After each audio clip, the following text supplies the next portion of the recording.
Hey y'all. So it is still Wednesday, April 29th, and I am now editing that video that I'm about to post.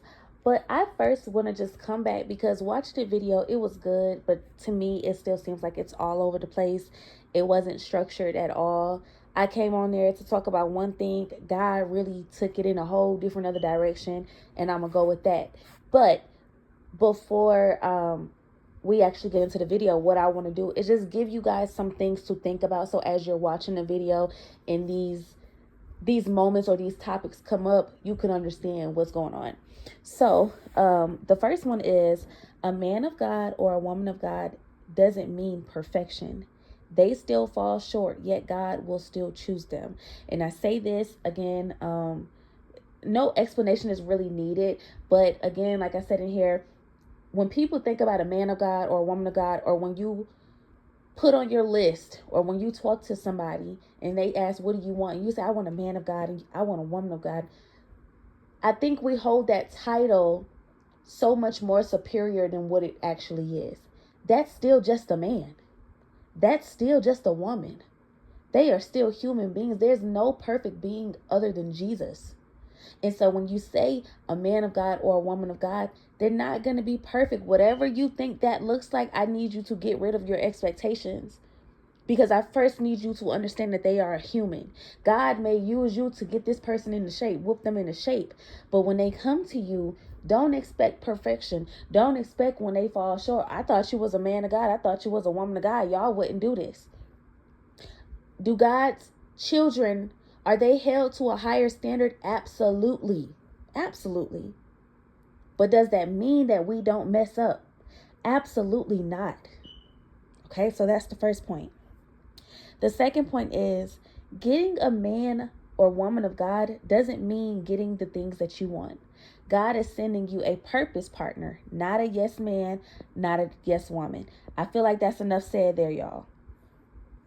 When you thinking that you're going to get everything that you want just because this your man, your man, your man, your woman, your woman, your woman, yeah, no, you're going to set yourself up for failure. You're going to hurt your own heart because you're thinking that you're getting with this person and they supposed to say yes to you. Baby, they don't say yes to nobody but God. And the yes that you could really want for them to say to you could literally be them saying no to God. You could be saying, baby, can you do this? God could be telling that person, do not do that. Do not do that.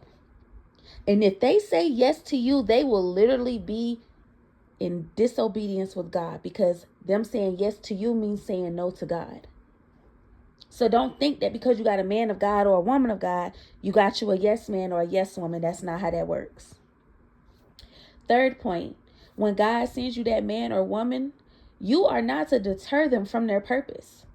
Even if it doesn't make sense to you, you don't interfere, but you seek God in what this means for you. Again, enough said. When this person walks into their purpose, you are not to interfere with that. You are not to disrupt that at all. That man or that woman cannot be disobedient to God because they're trying to please you. That's not how that works. And you will actually, have to deal with a punishment from that just because you led somebody astray. So yeah. Fourth one. Become the man of God or the woman of God that you are looking for, so you can receive them when they come. If you become that woman of God or that man of God, you will know what it looks like. And it's not going to look just like you. But again, a man of God or a woman of God have very, very, very similar traits to how Jesus Christ acts, how Jesus Christ talked, what his walk looked like. They are supposed to be very similar, not just like him because he's the only perfect being, but it's supposed to be just like that. But if you become that woman of God or that man of God, you will be able to better see it. You will be able to better see it, even if that person doesn't verbalize it the way that you think they should. They praise might not be as loud as yours. They worship might not be as loud as yours, but God is looking at their heart. Become that. Become that so you can see it when it comes. All right, that's the preface for this message. I hope you guys enjoy the rest of it. Thank you, and I will see y'all on my next one. Okay, y'all, this was the other thing that I was missing. I couldn't remember. In no way, shape, or form does anything that I am saying apply to somebody who is abusive. And no, there's no way to spin that. One thing I don't do, I don't support abuse in no way, shape, or form. I don't think it's funny. I don't think, oh, he only did it one time, it's okay. I don't play that. If you feel like your life is in jeopardy, or if you have somebody who is physically harming you, this does not go for them at all. Do not think that I am not talking about somebody who abuses you mentally, physically, emotionally, sexually, financially. I'm not talking about that. So I don't care if it was a pastor doing it to you. It's not no pastor from God. He not speaking from the voice of God if he putting his hands on you. She ain't speaking from the voice of God if she putting her hands on you. So that is very, very important. I'm finna go back and add this in there so that y'all know. But yeah, in no way, shape, or form am I talking, or will I ever, for the new subscribers, no way, shape, or form will I ever be talking about an abusive person. I need y'all to know that about me. I care about people way too much. We don't do abuse here. That's all. Hey y'all, happy Wednesday. Today is Wednesday, April 29th, and I'm going to come to you guys with, I don't know what episode number this is going to be, but this is going to be in that series of When Love Finds You Again. But first, I want to shout out to all the people who are watching, sharing, commenting. You guys, I appreciate y'all so much. So the last video that I posted as I record this is the Keep It Silent video. When I say, for me, y'all hit numbers for me, like, y'all have no clue how I can't wait to get my 7-year-old home from school so I can show him how many views that video has, how many comments, how many likes. Like, I don't even think I've had a video with that many likes since I started my YouTube channel in August of 20 subscribers. Y'all, this morning when I got up, I had 61 subscribers. Right now, I got 68. Y'all is doing numbers on that video. Right now, as I look, that video has 300 views. As of now, y'all, that is the video that I have that has the most views. I don't have a video that has more views than that. There are 300 views, 13 comments, 42 likes. Now, my comments are in there, so you could say half that. You could say there's 7 comments. But listen, I don't have that type of engagement. When I tell y'all, I genuinely love engaging with y'all, and I definitely welcome you open to it. I welcome you to share your point of view, to ask questions. The only thing that I'm not open to is disrespect. Not disrespect of nobody's values, of where nobody stands, nobody's experience, nobody's walk with God, because this is a channel that is built on community. We are community and healing, period. We are healing each other, or God is healing us through the wisdom. He's just using me as a vessel. God is healing y'all, and we are building community, because I'm coming to y'all with real life examples. I'm telling y'all my business or what be going down. So God is just using me to build community and to have healing amongst each other. So that's the only thing that I don't want here is disrespect of anybody's opinion, anybody's thought process. That's not what we here for. You definitely can engage, but I just don't want that. But when I tell y'all, I love y'all so much, and I'm so appreciative. Like, I have no words. I have no words, because the numbers that video made, I don't expect no more than 5 people to watch my video. And I love y'all 5. Y'all a solid 5.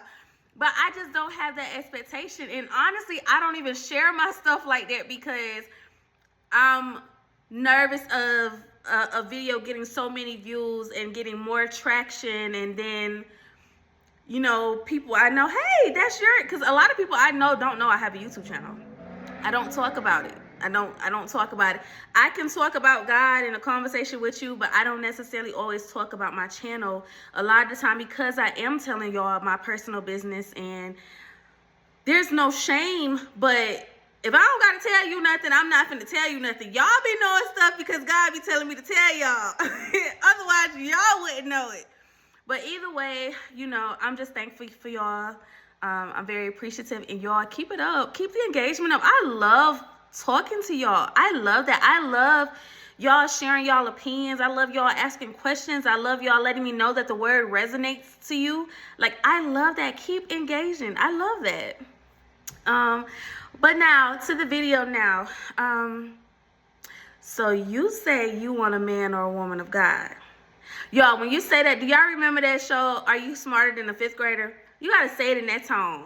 So you think you want a man or a woman of God. Say it in that tone, because that's how I hear it in my head. But here's the thing. Saying you want a man of God, saying you want a woman of God, it sounds real cute.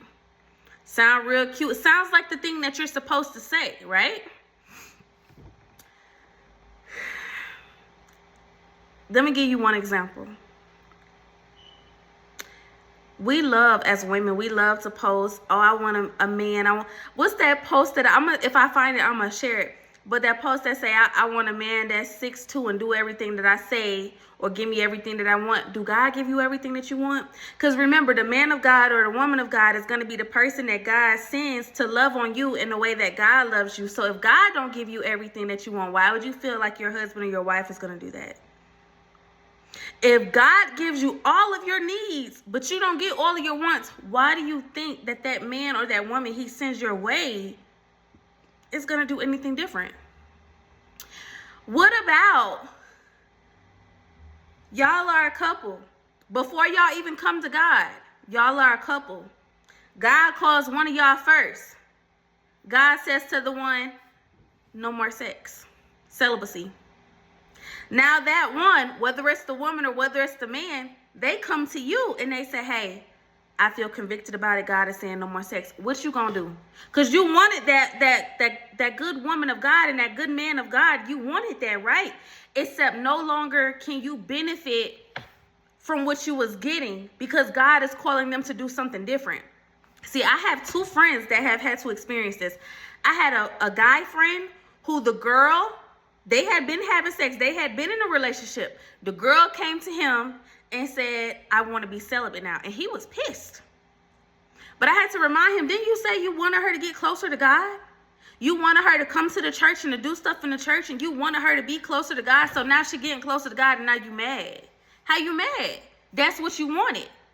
My best female friend, God has convicted her on sex. So she had to tell her boyfriend, hey, I feel convicted on this. I can't do this anymore. Now he got questions, but wasn't y'all fasting together and y'all was reading the Bible together and y'all was doing Bible study together and going to church together? So you wanted a woman who was built in God, and now that she's going in a way that God is telling her to go, now you don't like it.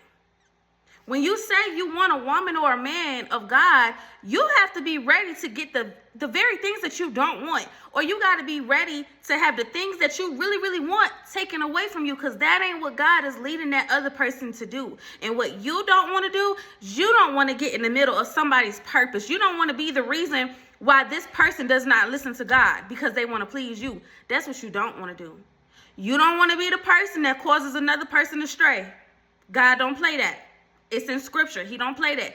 You don't want to be the reason why this person did not start the business that God told them to do, because you said, hey, you're making 6 figures right now at your job. Why would you quit your job and start a business that you're unsure about? But God is leading that person, that man or that woman, to start a business. And because they're focused on making sure that you have security and you're taken care of, they don't do what God has told them to do. Do you really want to be the reason why this person is disobedient to God? Do you want to be the reason for that? So when you say you want a woman or a man of God, you got to be careful what you're asking for, because 9 times out of 10, it's going to look almost the exact opposite of what you want. Yeah, you might get a man that pray with you. Yeah, you might get a woman that serves at church with you. But you might get a woman who says, God said we can't have sex till we get married. You might get a man that said, babe, God came to me, told me to quit my job and move to Hawaii. You might get a man that say, babe, God is calling for me to be a pastor. And you said to yourself, I don't never want to date no pastor. But God is calling that man to be a pastor. So you going to be the reason why he's not that pastor? You going to be the reason why he's disrespectful to God and disobedient to God? Some scripture that God gave me, or some stories that he gave me, where it never talks about these people's spouse or how they feel about stuff, but I want to give you guys just some mind, a new mindset when it comes to that. Homer and Gomer, Hosea and Gomer. So in Hosea chapter 3, God told Hosea to go and get his wife. And I'm going to read it to you guys. I'm going to read it to you in the New Living Translation. It says, "Then the Lord said to me, go and love your wife again, even though she commits adultery with another lover. This will illustrate that the Lord still loves Israel, even though the people have turned to other gods and love to worship them. So I bought her back for 15 pieces of silver and 5 bushels of barley and a measure of wine. Then I said to her, you must live in my house for many days and stop your prostitution. During this time, you will not have sexual relationships with anyone, not even with me." How many of y'all would get back with a cheating wife or a cheating husband? I ain't gonna hold you. I don't know about all that. That's all I can say. I don't know about that. But guess what? What if that's what God is telling you to do? Because the thing about it, and as much as we want to talk about how somebody sins and what somebody does and how it doesn't make sense, only God knows a person's heart. And that's said in 1 Samuel chapter 16, verse 7. God knows a person's heart. We look at a person, their exterior, their actions, the things they say, their behaviors, their mannerisms. God knows their heart. God knows why they're moving the way that they're moving. God knows why they think the way that they think. And God will still call the filthiest person you've ever seen. God will still call them righteous. God will still say they gonna go to heaven before you do. Whole time you trying to measure their sins up by what you see, but God is measuring by the heart. And so when you say you want a man or a woman of God, God is looking at these people's hearts, and God is calling them into purpose. And you have to be willing to put your flesh aside, to not be selfish, and to allow these people to walk into their purpose and be their backbone and be their support system. Being a man of God and a woman of God does not always look pretty. And as a woman of God, I'm going to tell y'all that it don't always look pretty. It don't always look put together. Y'all wouldn't understand the amount of times that I felt like I need to check myself into a mental hospital. It's that serious over here. It is not fun, and it is not cute. And I don't care what people show y'all on TV, and I don't care what these prophetic voices show you on YouTube or on these other platforms. Being a man and a woman of God is not easy at all. You are constantly in a fight for your life. You are in a fight for your life with the way that you think. You are in a fight for your life with the way that you feel and the way that you perceive things. You are in a fight for your life with the things that you're experiencing in the world around you and how God is still wanting you to be this certain type of person, but the world makes you want to be a completely different person. You think being with a man of God or a woman of God is cool and it sounds good and stuff like that. To that woman is telling you, babe, you don't need to go to work today because I had a dream that a ladder was going to fall on you and we was going to lose you. You don't want to be, you want to be with a man or a woman of God till they telling you, hey, we need to fast 7 days, no water, no food. You want to be with a man of God or a woman of God until God is taking everything away from y'all for no reason. It's a Job season. Because God is trying to check y'all's heart and trying to make sure y'all are in the right place, in the right stand, in the right heart posture before he elevates you. And I'm saying this even with you guys being men of God, because I know if you're listening to this channel, you a man of God or a woman of God, period. I know we all together. But having somebody, let me back up. So saying that, I know y'all know how difficult it is. Y'all know how difficult it is. What about if God makes you the stronger one spiritually? and you're the one who's having to fast and pray and break chains off. And that's how that man of God or that woman of God is built. Through your prayers, through your fasting, through your talking to God, through your coaching them, through your covering them, through your showing them, through all the grace that you got to show them, because you got to deal with the bad first before you even get to the good. But what if God tells you to stay and stand in that? Because that's a man of God, because God is looking at their heart, and God is saying, regardless of what they're doing, that's a man of God. And I want you to stand there.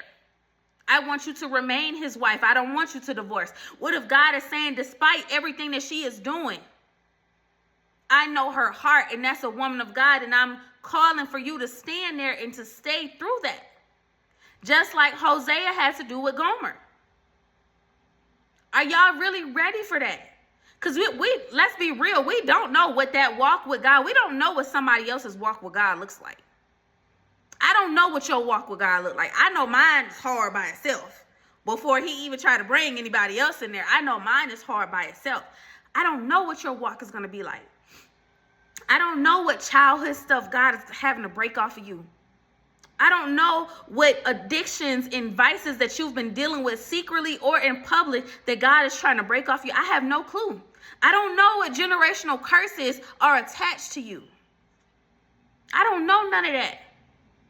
But God calls you a man of God because of your heart. God calls you a woman of God because of your heart. And looking at that stuff, and God still saying, that's your man of God or that's your woman of God that I want you to deal with. Are y'all really ready for that? You ready to get with your wife and in 2 years she got cancer, she can't have kids, but all you really wanted was kids? But she's still a woman of God. But for some reason, God wants her to go through this. God has something to show you guys. God is allowing this. And that's a woman of God, but you don't get what you want anymore. Are you going to stay down with it? You want you a man of God till 2 years into the marriage, he got kidney issues, and now he's on the transplant list. We're trying to get a kidney. He in and out of the hospital. You got to bathe him. You got to wash him. You got to wipe his butt when he does number 2. You ready for that? That's still a man of God, but you don't get what you want. Life doesn't look like what you thought it was going to look like. Because you don't know the purpose God has for y'all together. You don't know the purpose that God has for any of this stuff to be going on. You just think that it's a man of God and it's a woman of God, and it sounds good to say, I got a woman that's in the church, or it sounds good to say, I got a man who knows how to pray. That sounds good. It sounds great. Heck, I say it too. I want me a man of God.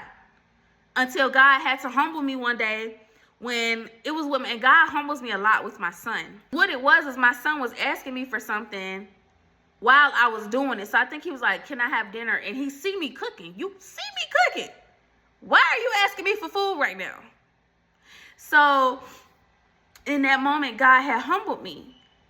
Even though you don't see what I'm doing, you know that I'm working, you know that I'm moving stuff around, yet you keep asking me for stuff. You keep asking me for the same thing over and over. How you think I feel? Don't you think I might be overwhelmed? Don't you think that I might get overstimulated? And then he took it a step further. You think that the husband that you're with is going to give you everything that you want, and that's not how that works. Because if that man loves you the way that I love you, you ain't getting everything that you want. You're not. That was very humbling for me, because what do you mean I'm not going to get what I want from my husband? But this is the man who's loving us through, or this is the man who this is God's vessel where we get to physically experience God's love. That's his vessel. He's not, if God is not doing it, why would you think that this person can do it or would do it? So it just, when he told me that, it just made me start thinking. And you just think about even the people in the Bible who were in purpose. Noah, one day he randomly tells his wife, hey, I got to build a boat. It ain't been no rain around here in a long time, but I felt God tell me to build a boat, so I'm finna build a boat. It's a big boat too, so you got to move everything out the garage stuff, because it's a big boat. And his wife probably looking like, so instead of you going to get a job, you out here building a boat. How the bills gonna be paid? You know what I'm saying? How the neighbors gonna look at us when they see you building this big old boat and it ain't been no rain in all this time? But that's his purpose. And she would have been dead wrong to meddle in his purpose just because it didn't make sense to her. And so when you say you want a man of God or a woman of God, you got to be really ready for what that is. It ain't peaches and cream and glitter and unicorns and rainbows all day. Y'all, it's thorns in the side. It's building a boat when there's been no water. It's being anointed as a king or anointed for a certain position, but it don't come for years later because you got a lot of preparation. It come with a lot. Now, instead of saying that you want a man of God or a woman of God, I challenge you to start asking yourself, am I a woman of God? Am I a man of God? I challenge you to not focus so much on what you want, but focus on being what you want. Could I be that woman that I had to, the first year of my marriage, I have to take care of my husband? We can't even experience a honeymoon because he's sick. We found out he had stage 3 cancer 2 months after the wedding. Can I be that woman of God that still takes care of him and make sure that he's good and be happy in this? That's an important part to it, because it don't make no sense for you to do the stuff but be complaining the whole time and be miserable the whole time. Can you still be happy in it? Can you still be happy when that person is going through the very purpose that God wants them to go through that doesn't make sense to you and completely leaves your flesh out of the loop? Your flesh is not satisfied with nothing that's going on, but will you still be okay with that man of God or with that woman of God? It's, y'all, listen, walking with God comes with a lot of labor. Comes with a lot of labor. Comes with a lot of stuff that we don't even expect. Comes with a lot of stuff that we don't even want. Comes with a lot of stuff we could have done without. But we all know on this walk it's so worthy. All of those battles, all of those inconveniences, all of those times that we did not get what we wanted because God has something better in store for us, we always know that it's better. But initially, we just don't, because our flesh is all involved and we just want what we see. We just want our 5 senses, what we see, hear, taste, touch, smell. That's all we want. We don't really care about the long-term stuff. But I urge you and I challenge you to start thinking about the long-term stuff, so you can make sure that you're equipped to be that man of God or that woman of God, to receive that man of God or that woman of God that is coming for you. You want to be that person because let's just say they're not the person who go through the health scare. You're the person that goes through the health scare, but you want the person who's going to take care of you. You want the person who's going to pray for you and cover you and put hands on you and fast for you and do everything, call on God for you, for your healing. You want that person. So how about we focus on being that? How about we focus on becoming that person, becoming that version? Because when those tests come, y'all, I watched a video today and this woman said, she had just had surgery from breast cancer. All of a sudden, her spouse was walking around the house saying stuff like, oh, the next person I get with, she ain't going to have cancer. Oh, the next woman I get with, she ain't going to have kids. Oh, so what we going to do? Like, are we going to be together or what? Like, are we going to be? Like, this is the type of person that she's having to deal with while she heals from surgery from breast cancer, y'all. This is what she got to deal with. And I don't know the story. I just know that she said that they hadn't been fussing or arguing and stuff like that. But it just really made me think about how, as women, not only do we have to watch the men that we have children by and make sure that they're going to be hands-on with the kids, but we also need to make sure that we got somebody who's going to be hands-on when we sick. She said the man went off to work, didn't talk to her the whole day. The next day, that conversation happened on a Wednesday. That day was Friday. He went to work and worked all day Thursday, didn't call her, didn't check on her. This lady is healing from breast cancer. She said she could not even lift her arm, and he not even calling to check on her. You feel what I'm saying? Like, that's just too much. And so it just added on to the message for me, because I wouldn't want to go through that. I will want a man of God who is strong enough to deal with this with me and not leave me alone. And it just made me think even more about how a lot of the things that we want when it comes to these men of God or these women of God, we ain't even looking at the stuff we really need. We're looking at, can he provide? Can he do this? Can he do that? We're not even looking at the other stuff that's attached. Will this man really be with me in sickness and in health? Will he really, is he going to be a mean person if I get sick? Is he a mean person if he gets sick? We're not even looking at the real important things. These are people that we're going to have kids with, that we're going to build families with. When you say you want a man of God and you want a woman of God, it ain't going to always look like what you want it to look like. And your flesh is not going to be satisfied all the time. And I really want to debunk that, because for some reason we just think that with a man of God or a woman of God, the love going to come easy. It's going to flow easy because it's from God, and it's just going to look like this and that. And that's not the case. There are two sides to this. Sometimes it comes with our flesh completely not being satisfied because of the circumstance, whether it be that person done walked into purpose and we can no longer benefit from where they are, or because we're dealing with a situation where I just didn't ever experience. I never thought that I would be going through something like this. I never imagined that this is what the first 3 years of our marriage was going to be like. So when you say you want that man of God or that woman of God, I just really urge you to really take a look at what that looks like for you. Move all the superficial stuff off. Anybody could pray. Anybody could pray. Anybody could fast, miss a couple meals. Anybody can sing a church song. Anybody can go to church on Sunday. What's next, though? What's next? When you say you want a woman of God and you want a man of God, what's next? When you say you want a woman in God's purpose or a man in God's purpose, what does that look like? And be honest with yourself, because you got to take yourself out of it. I'm probably going to be listening. When I make this list, I'm probably going to be listening to some stuff that I completely don't want. Y'all in a relationship, y'all smoke and drink together. God done called one of y'all to stop smoking, stop drinking.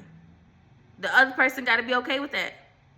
The other person got to be prepared to not try to jeopardize your purpose, because God is calling you for something greater. That person got to be willing to seek God. Okay, well, God, what do you want me to do here? Are you wanting me to stop too?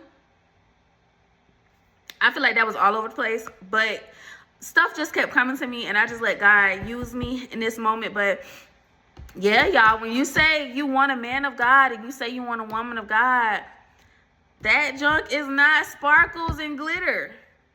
It is not a surprise birthday party. You're going to be surprised. But it's not everything that you think it is. So just be careful of your thought process when it comes to that, and make sure that you're